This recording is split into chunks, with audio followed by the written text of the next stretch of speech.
warahmatullahi wabarakatuh. Hai anak solih solihah, bagaimana kabarnya? Semoga kalian tetap sehat ya, tetap semangat dalam mengikuti pembelajaran daring.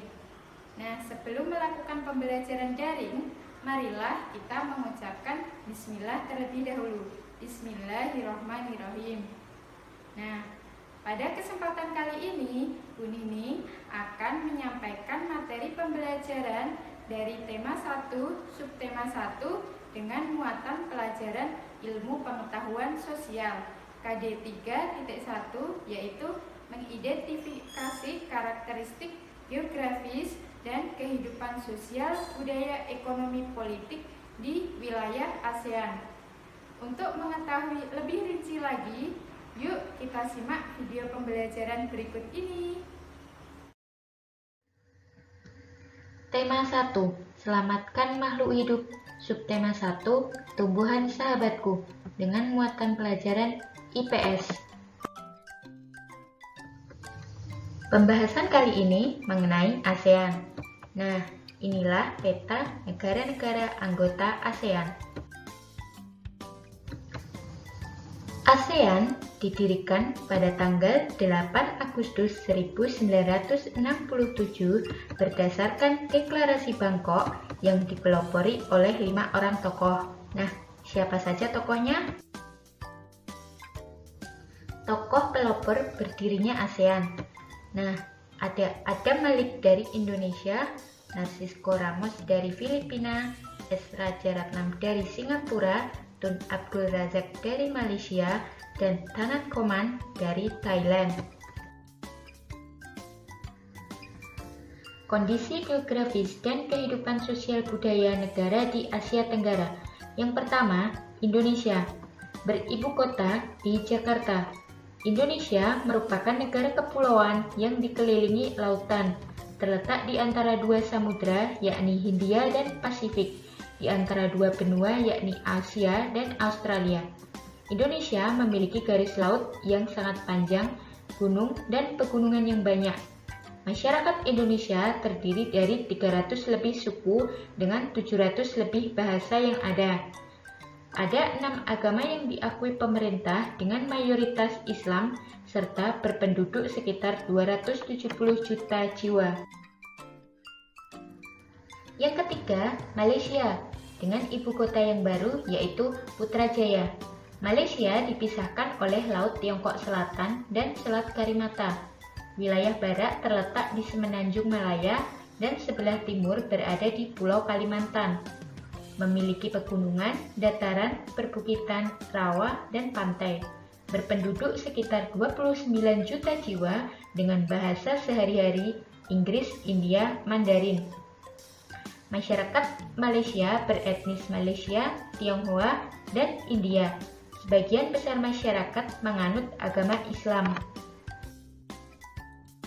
Yang ketiga, Singapura, dengan ibu kota Singapura.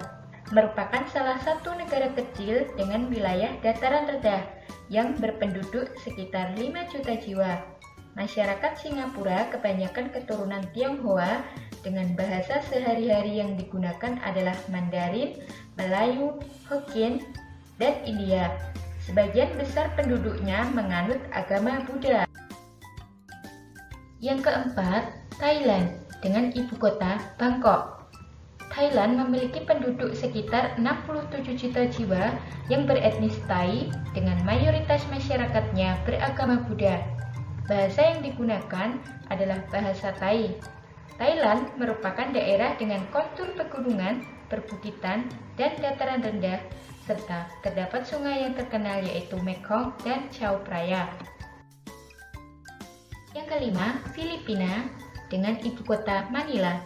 Filipina merupakan negara kepulauan seperti Indonesia dengan etnis Tagalog, Ilocano, dan Cebuana. Masyarakat Filipina berbahasa Tagalog dan Inggris. Mayoritas masyarakat Filipina memeluk agama Katolik dengan penduduk sekitar 102 juta jiwa. Yang keenam, Brunei Darussalam dengan ibu kota Bandar Sri Begawan. merupakan salah satu negara dengan wilayah yang kecil yang dikelilingi wilayah Sarawak serta merupakan daerah dataran rendah dan perbukitan. Bahasa yang digunakan masyarakat Brunei yaitu Melayu, Inggris, dan Mandarin.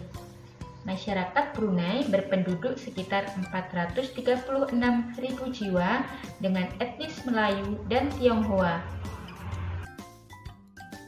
Yang ketujuh, Vietnam dengan ibu kota Hanoi.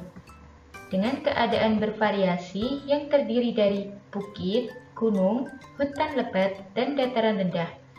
Penduduk Vietnam sekitar 92 juta jiwa dengan etnis Kin, serta bahasa resmi yang digunakan adalah bahasa Vietnam. Sebagian besar masyarakat Vietnam memeluk agama Buddha. Yang kedelapan, Laos dengan ibu kota Vientiane. Laos merupakan negara yang tidak mempunyai batas laut atau tidak mempunyai laut, dengan daerah dataran tinggi dan pegunungan.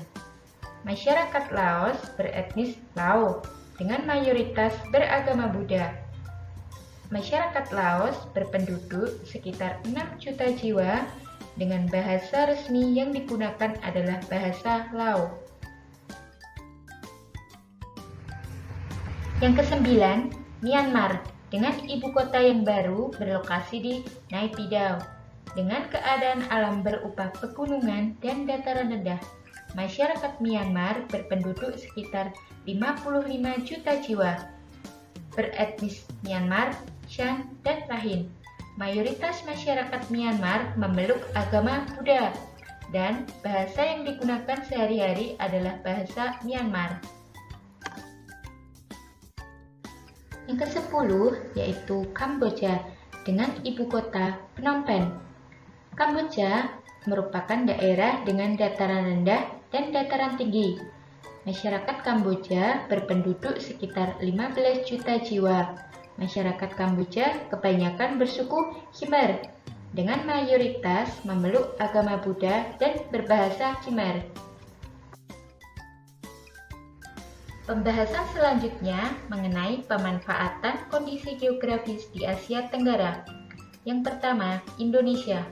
Indonesia memiliki lahan pertanian yang luas dan garis pantai yang panjang, sehingga memanfaatkan kondisi geografisnya pada bidang pertanian, perkebunan, dan perikanan.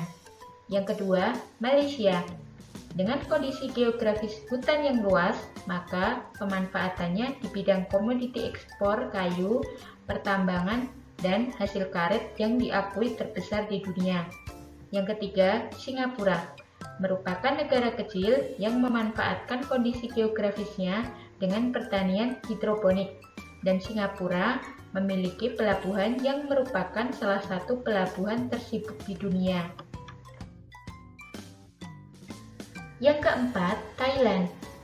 Thailand memanfaatkan kondisi geografisnya dengan pertanian padi, sehingga dijuluki lumbung padi di kawasan Asia Tenggara, serta memanfaatkan kondisi geografisnya dengan tambang. Yang kelima, Filipina. Memanfaatkan kondisi geografisnya dengan pertanian dan perkebunan, dengan komoditi ekspor karet, kelapa, dan kayu. Yang keenam, Laos. Negara Laos memanfaatkan kondisi geografisnya dengan pertanian padi, jagung, dan tembakau, serta perikanan sungai. Yang ketujuh, Brunei Darussalam. Negara Brunei memanfaatkan kondisi geografisnya dengan bahan tambang seperti minyak bumi dan gas. Yang kedelapan, Myanmar. Negara Myanmar memanfaatkan kondisi geografisnya dengan pertanian sayuran dan hasil tambang timah. Yang kesembilan, negara Vietnam. Negara Vietnam memanfaatkan kondisi geografisnya dengan industri pengolahan makanan serta pertanian. Dan yang ke-10, negara Kamboja. Negara Kamboja memanfaatkan kondisi geografisnya dengan pertanian dan penghasil ikan tawar utama terutama di kawasan Asia Tenggara.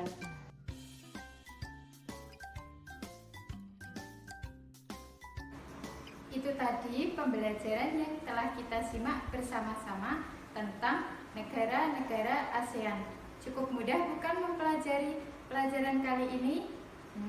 Jangan lupa tetap semangat belajar dan jaga kesehatan dengan cara sering mencuci tangan, jaga jarak, dan jangan lupa memakai masker ketika bepergian. Cukup sekian dari Bu Guru. Wassalamualaikum warahmatullahi wabarakatuh.